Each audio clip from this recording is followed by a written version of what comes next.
just gonna sit on that dock of the bay. At 59, the son of the legendary soul singer Otis Redding has addressed some long-standing rumors that have surrounded his family and his father's legacy for decades. Never get tired of it. Proud to know that my father was the pioneer of Stax in Memphis.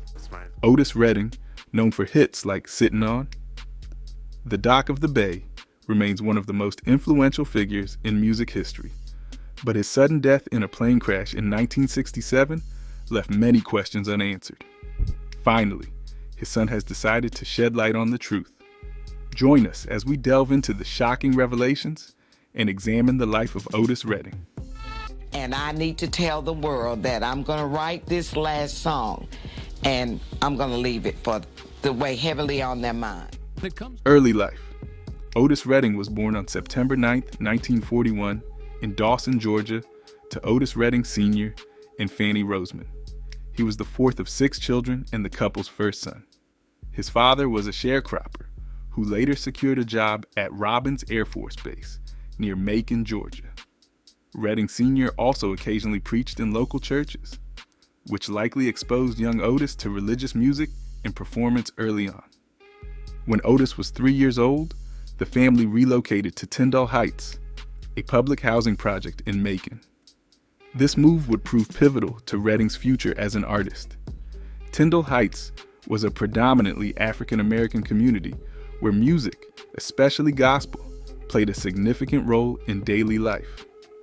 Growing up in this environment, Redding was immersed in the rich cultural and musical traditions of his community, which would deeply influence his musical style later on. Redding's early musical development was rooted in his participation in the Vineville Baptist Church Choir, where he began singing at a young age. His exposure to music was further enhanced as he learned to play both the guitar and piano. By the time he was 10, Redding was already showing considerable talent and dedication to his craft. He began taking drum and singing lessons, honing the skills that would define his signature sound. In his teenage years, Redding attended Ballard Hudson High School, where he actively participated in the school band. His involvement in music extended beyond the school setting. He performed gospel songs every Sunday on Macon's WIBB radio station, earning $6 each time. This experience not only provided Redding with early performance opportunities, but also helped him build confidence in a local following. Around this time, he also began competing in a local teen talent show, where his extraordinary vocal ability became clear. He won the $5 prize for 15 consecutive weeks, a testament to his growing reputation as a gifted young singer. Redding's musical inspirations included some of the most prominent figures of the time. He frequently cited Little Richard and Sam Cooke as major influences. Little Richard, who was also from Macon, represented a fusion of gospel intensity with rock and roll energy that Redding admired and sought to incorporate into his style. At age 15, Otis Redding faced a significant turning point in his life that would shape both his future and that of his family. With his father suffering from tuberculosis, often hospitalized, and unable to work consistently, Redding had to step up to help financially support his household. His mother, Fanny Roseman, became the primary breadwinner, but the burden was immense, so young, Redding left school to take on multiple jobs. Redding's early responsibilities were a far cry from the glamorous world of music he would later enter. He worked as a well digger, a gasoline station attendant, and took on occasional gigs as a musician. These jobs, though labor-intensive and demanding, taught him resilience and dedication, qualities that would be critical in his music career. Despite the hardships, Redding never abandoned his passion for music. Music remained an integral part of his life, even during these difficult times. He found inspiration in Macon's thriving local music scene. One key figure in this community was Gladys Williams, a pianist and local music icon who played regularly at the Hillview Springs Social Club. Williams became a significant influence on Redding, recognizing his talent and giving him opportunities to develop it. At the Hillview Springs Social Club, where she frequently performed, Redding sometimes joined her band, playing piano. This was an important experience as it allowed him to hone his musical abilities and gain valuable experience performing live. Williams also hosted Sunday talent shows at the club, events that drew local musicians and aspiring singers looking for a chance to showcase their skills.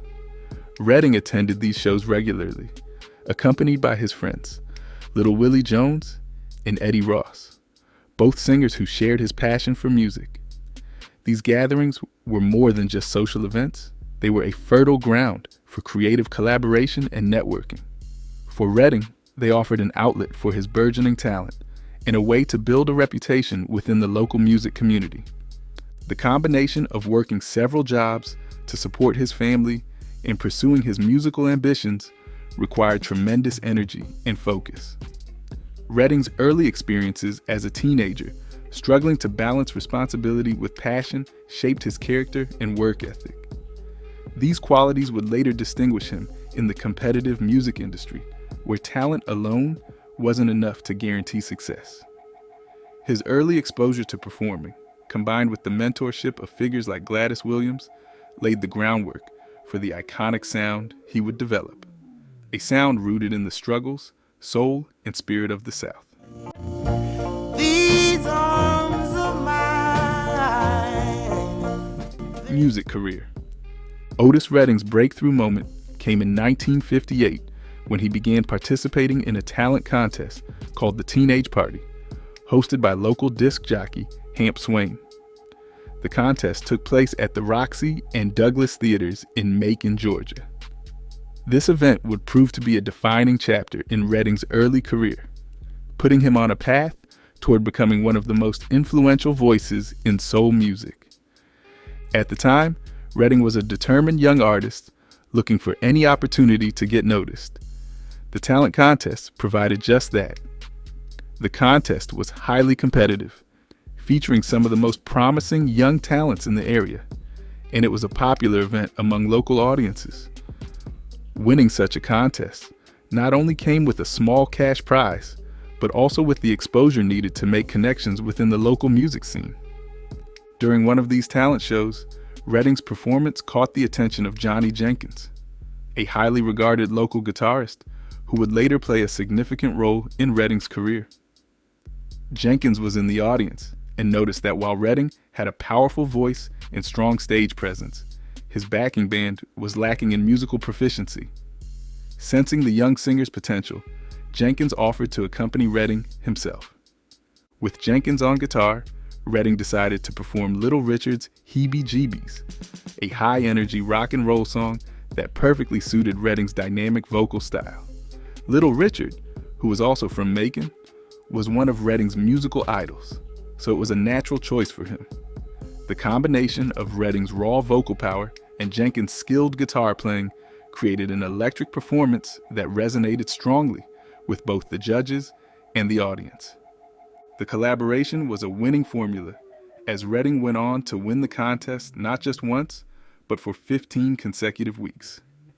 Each week, Redding took home the $5 prize, equivalent to about $53 in 2023 dollars.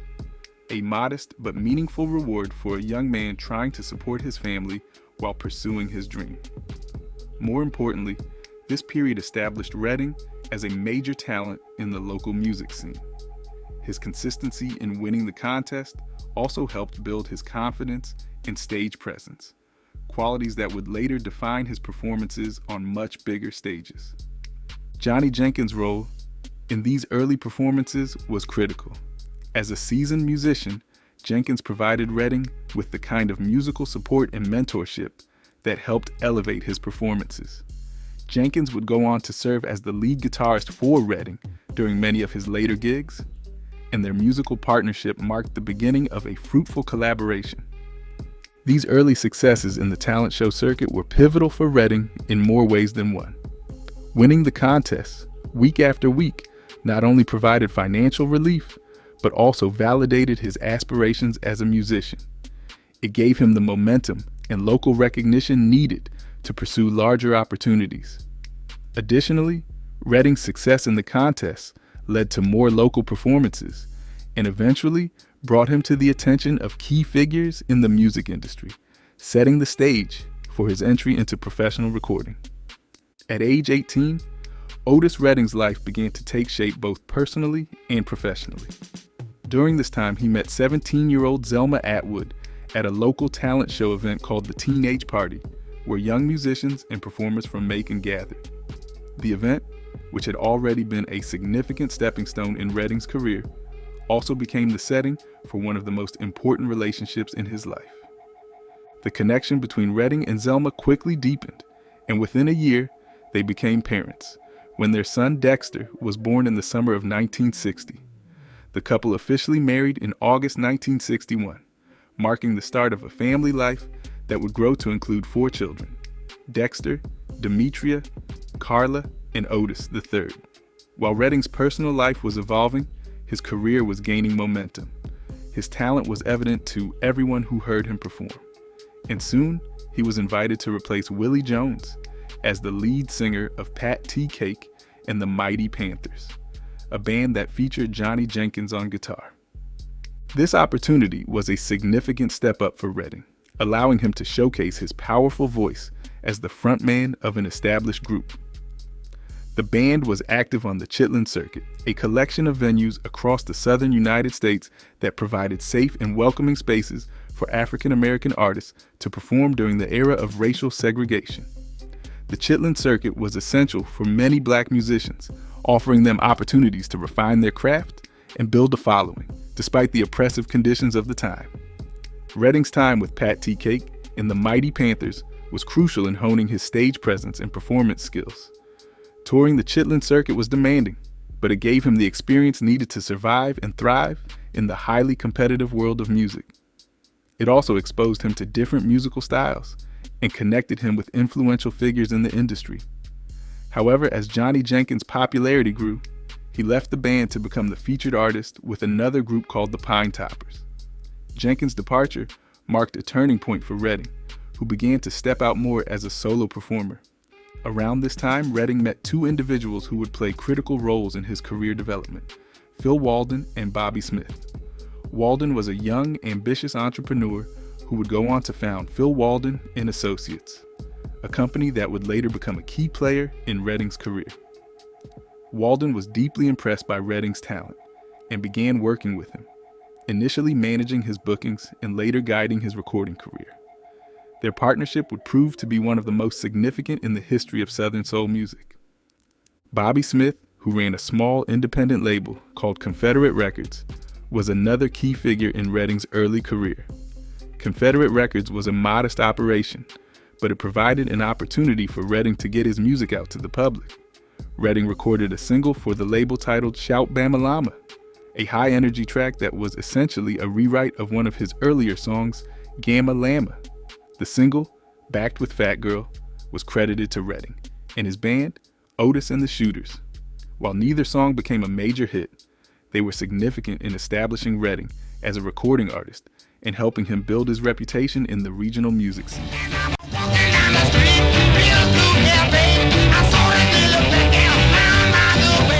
These early recordings were raw and energetic, reflecting the influence of R&B legends like Little Richard, whom Redding idolized. The style was a blend of rock and roll, rhythm and blues, and gospel genres that would come to define Redding's unique sound. Even at this stage in his career, Redding's voice stood out for its soulful depth and emotional intensity, qualities that would later make him one of the most revered singers in the genre. As Redding's career was beginning to take off, he remained deeply connected to his family. His marriage to Zelma was a cornerstone of his personal life, providing him with stability and motivation as he navigated the challenges of the music industry. Despite the demands of touring and recording, Redding was known for being a devoted husband and father, often balancing the pressures of his career with the responsibilities of family life. Otis Redding's journey toward becoming a soul music icon truly began with his signing to Stax Records by Jim Stewart, who immediately recognized the potential in his voice. This partnership led to the release of Redding's breakthrough single, These Arms of Mine, with Hey Hey Baby on the B-side. The song was recorded in 1962 and released by Stax's subsidiary label, Volt, in October of that year. Despite initially receiving limited attention, These Arms of Mine began to chart in early 1963, eventually becoming one of Redding's most successful tracks.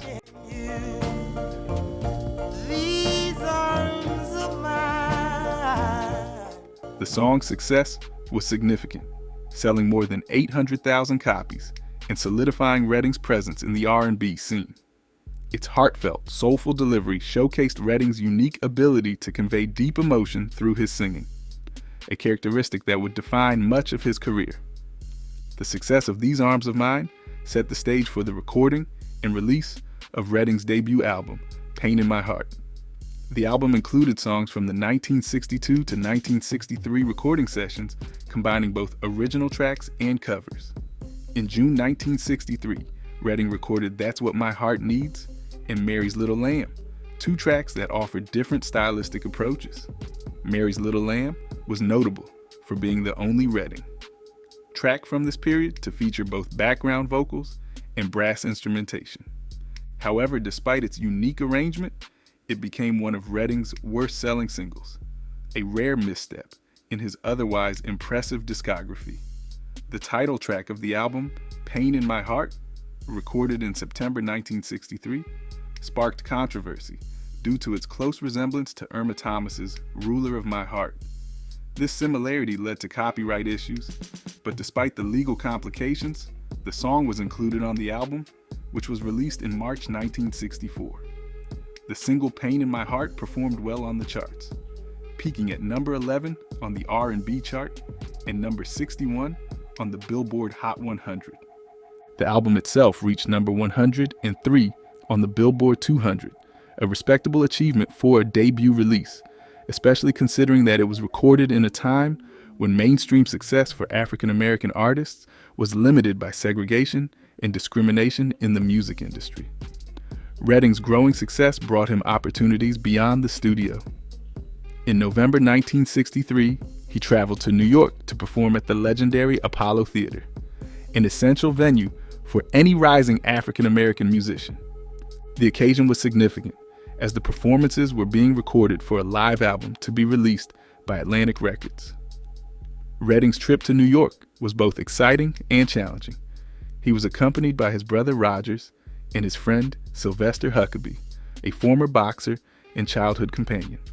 Despite being paid $400 per week, equivalent to nearly $4,000 today, Redding and his group faced unexpected financial difficulties. They had to pay $450 for the sheet music required by the house band, led by King Curtis, which put them in a tough spot. This financial strain underscored the challenges that even successful musicians faced at the time, as touring expenses often outweighed their earnings. Redding's financial troubles at the Apollo highlighted the support network within the African American music community. When Ben E. King, who was headlining the show, learned about Redding's situation, he gave him $100 to help cover expenses. This gesture reflected the camaraderie among artists who understood the financial pressures of the industry. The live album recorded during these performances featured not only Redding, but also legendary acts like the Coasters, Doris Troy, Rufus Thomas, and the Falcons, placing Redding in esteemed company and giving him further exposure to a wider audience. Around this time, Redding's team underwent some significant changes. His manager, Phil Walden, and his brother Rogers were drafted into the Army, which led to shifts in Redding's touring arrangements. Walden's younger brother, Alan, stepped in to manage Redding's touring schedule, while Earl Speedo Sims replaced Rogers as Redding's road manager. Despite these changes, Redding's career continued to rise, driven by his relentless work ethic, powerful performances, and the distinctively emotional style that defined his music. This period in Redding's career was marked by both personal growth and professional challenges. As his success grew, he continued to refine his sound, blending gospel, R&B, and soul in a way that resonated deeply with listeners. His early recordings, while occasionally facing setbacks, laid the groundwork for the more profound and influential music that would follow, eventually making him one of the most celebrated figures in soul music. In 1967, Otis Redding experienced some of the most pivotal moments in his career, culminating in his legendary performance at the Monterey Pop Festival and the creation of his most iconic song, Sittin' On, the Dock of the Bay. These events marked a significant transition in Redding's career, from being predominantly recognized within the African American community to achieving widespread national and international acclaim. Redding's performance at the Monterey Pop Festival was a defining moment not only for his career, but also for the broader landscape of American music. With you, man, The festival, held in Monterey, California, in June 1967, was a groundbreaking event that helped launch the careers of numerous artists and celebrated the emerging counterculture. The lineup included many acts that were more popular with white audiences, like The Who, Jimi Hendrix, and Janis Joplin. Redding was one of the few soul artists invited, largely due to the influence of Jerry Wexler, who recognized Redding's potential to break into the mainstream. Until then, Redding had primarily performed for black audiences in the South and on the Chitlin circuit, venues that catered to African American performers and fans. The Monterey Pop Festival, however, exposed him to a predominantly white audience who were largely unfamiliar with his music. Despite this, Redding delivered a performance that was nothing short of electrifying. His setlist included high-energy renditions of Shake, Respect, and Try a Little Tenderness. With his intense stage presence, raw vocals, and ability to connect with the audience, Redding quickly won over the crowd. His performance was characterized by his ability to involve and engage the audience, creating a sense of unity and excitement. The audience's overwhelmingly positive response signaled Redding's transition from a regional star to a nationally recognized artist. Music historians consider Redding's Monterey performance as a decisive turning point in his career. It marked his move from local acclaim to national prominence, broadening his appeal to white audiences and introducing him to the counterculture movement. This moment is often seen as a critical step in integrating soul music into mainstream American culture. Monterey paved the way for Redding's music to reach a wider audience and established him as one of the leading voices in soul music. Earlier in 1967, Redding had also achieved commercial success with the release of King and Queen, a duet album with Carla Thomas. The idea for the album came from Stax co-founder Jim Stewart, who believed that the contrast between Redding's gritty, raw sound and Thomas's more polished, sophisticated voice would create a compelling musical dynamic. The album was a commercial success and was certified gold. Despite its success, rumors began to circulate that Redding and Thomas had an affair, leading to further speculation that they had a child together.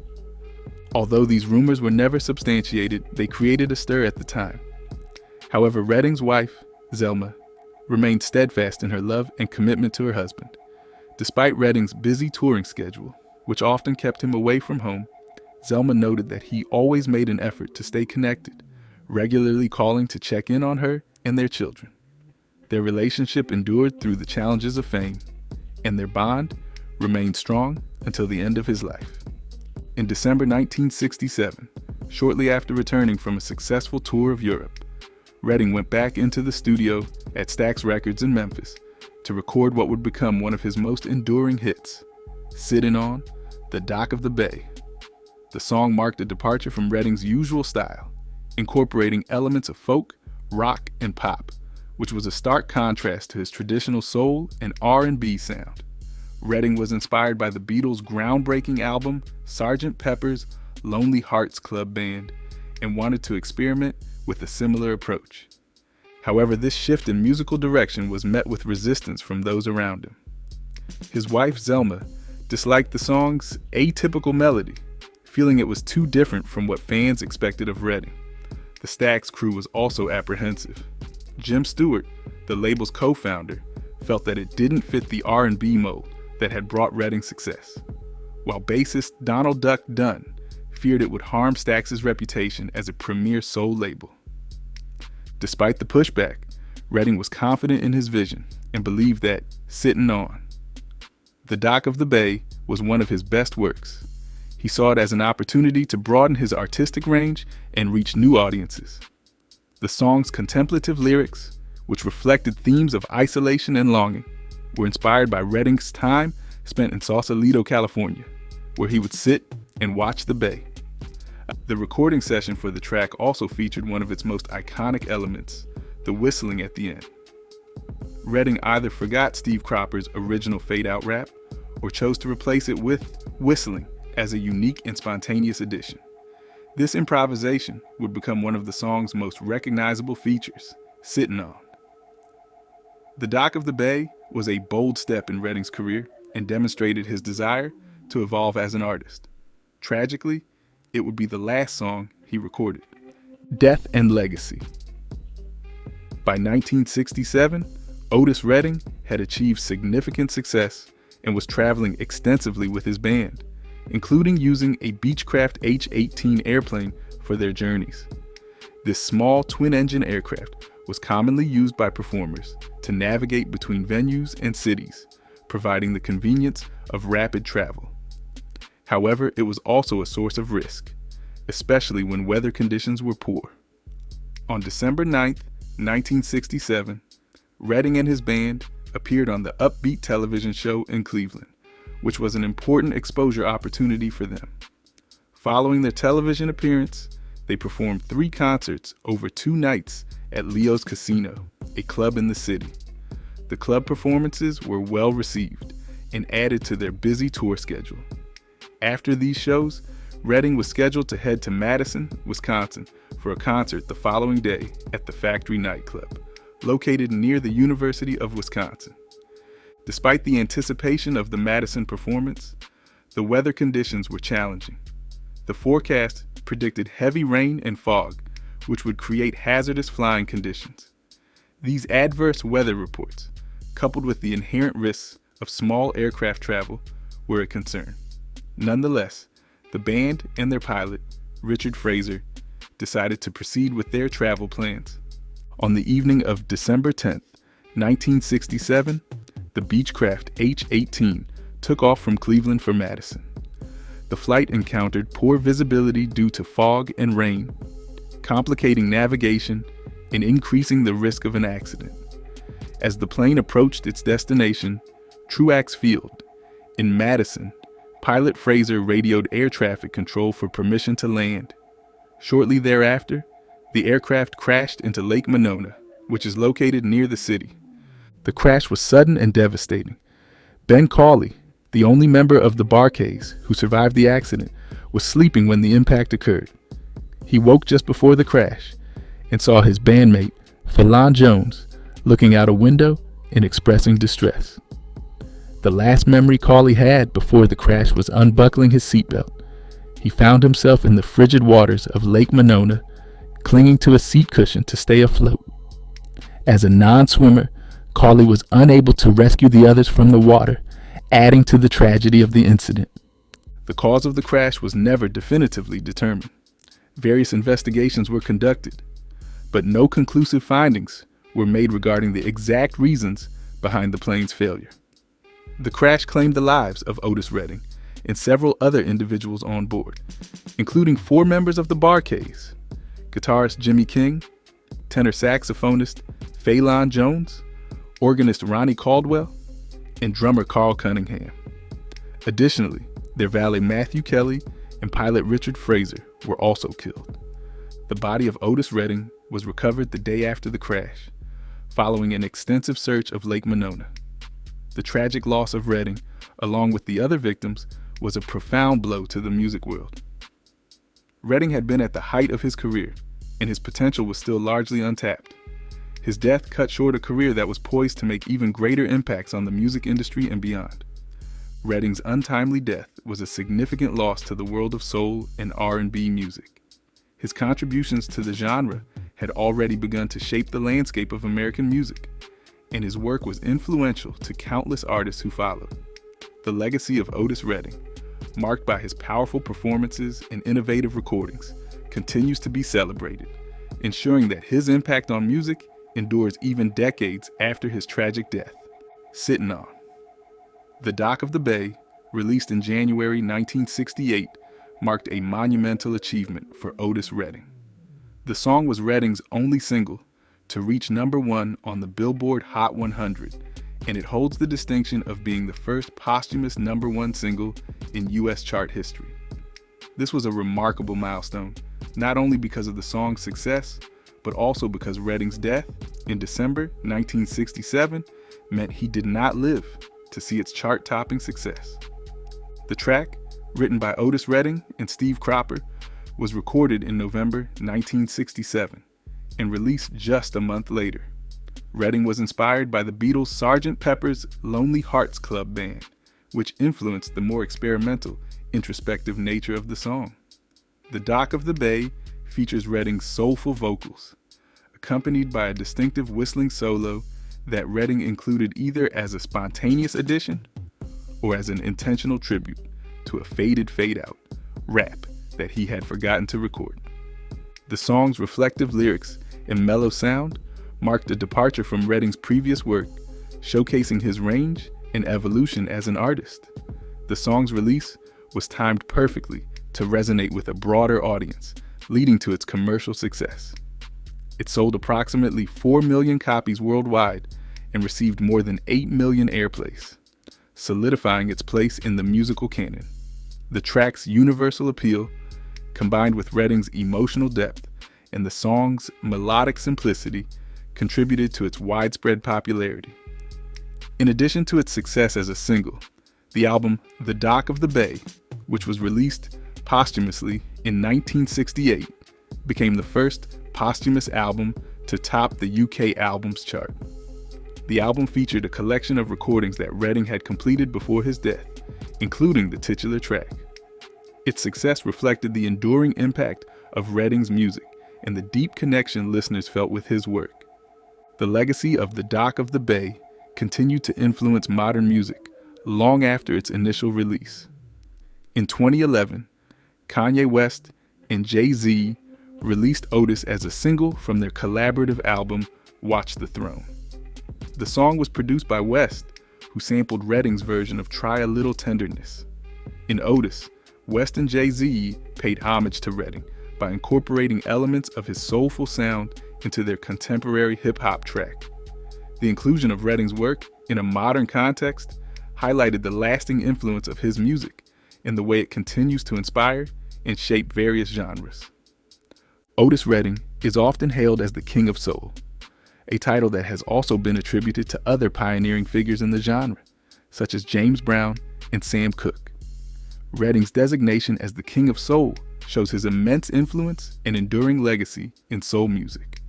He is celebrated for his distinctive style, powerful vocal delivery, and the profound emotional depth of his performances, which have cemented his place as one of the genre's most iconic artists.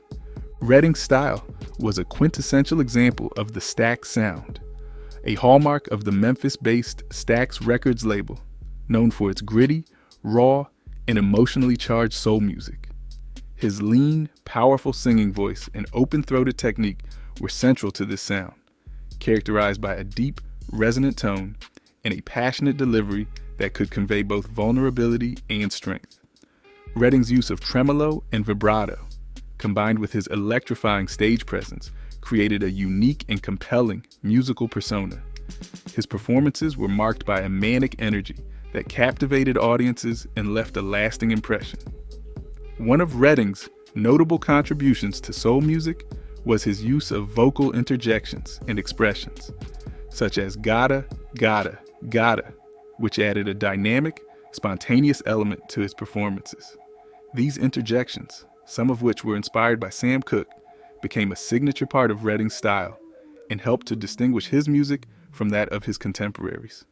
Redding's impact extended beyond his individual performances. His music and persona were integral to the Stax label, where he was often considered the heart and soul of the label. The Stax sound, shaped by Redding and his collaborations with musicians like Al Jackson Jr., Donald Duck Dunn, and Steve Cropper, became a defining feature of soul music in the 60s. Redding's ability to connect with audiences on an emotional level and his innovative approach to soul music contributed to the expansion and evolution of the genre. Following Redding's death in 1967, his legacy continued through his family. His sons, Otis III and Dexter, along with their cousin Mark Lockett, formed a band called the Reddings. The group was managed by Redding's widow, Zelma, who played a crucial role in preserving and promoting her husband's musical heritage. Zelma also managed various business ventures, including the Maids, over Macon janitorial service, several nightclubs, and booking agencies, further demonstrating her commitment to supporting and advancing the family's musical legacy. Otis Redding's contributions to soul music are widely recognized and celebrated. His powerful voice, emotive performances, and lasting influence have earned him a revered place in the pantheon of soul music greats, solidifying his status as a true icon of the genre. What do you think of Otis's untimely death? Share your thoughts in the comment section below. Did you like this video? Like, subscribe, and turn on notifications for more entertaining videos. And do not forget to explore our other videos for more interesting stories and insights.